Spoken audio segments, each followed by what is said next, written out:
લોકશાહીનો મહાપર્વ આજે મતદાનનો દિવસ છે। ગુજરાત પ્રદેશ અધ્યક્ષ સી.આર. પાટીલ પોતાના નિવાસ સ્થાનેથી મતદાન કરવા નીકળ્યા।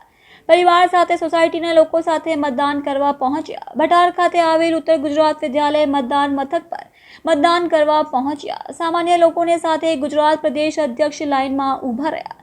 મતદાન કરવા માટે લોકો સાથે વાતચીત કરી રહ્યા છે। મતદાન મથકની બહાર ચુસ્ત પોલીસ બંદોબસ્ત ગોઠવવામાં આવ્યો।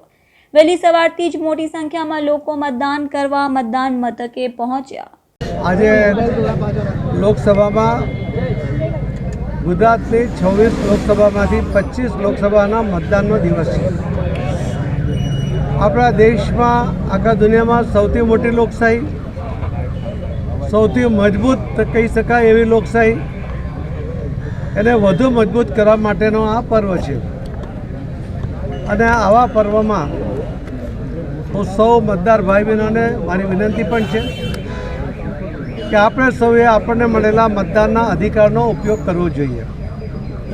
જે યુવા મતદારો કે જેમને પહેલીવાર મતાધિકાર પ્રાપ્ત થયો છે, એમને પણ મારી વિનંતી છે કે એમણે પણ પોતાના મતાધિકારનો ઉપયોગ કરવો જોઈએ।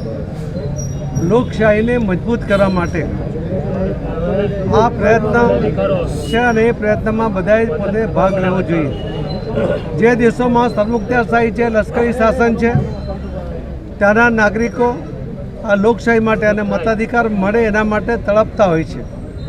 જ્યારે આપણને સહજતાથી મતદાન કરવાનો જે અધિકાર આપણને પ્રાપ્ત થયો છે, તો આપણે પણ એ મતદાનના અધિકારનો ઉપયોગ કરીને વર્ષો પછી જ્યારે આપણને લગભગ 75 વર્ષથી આઝાદી પ્રાપ્ત થઈ છે, ત્યારે હજુ પણ આપણે મતદાન માટે ઉદાસીન હોય એવું ઘણીવાર બને છે।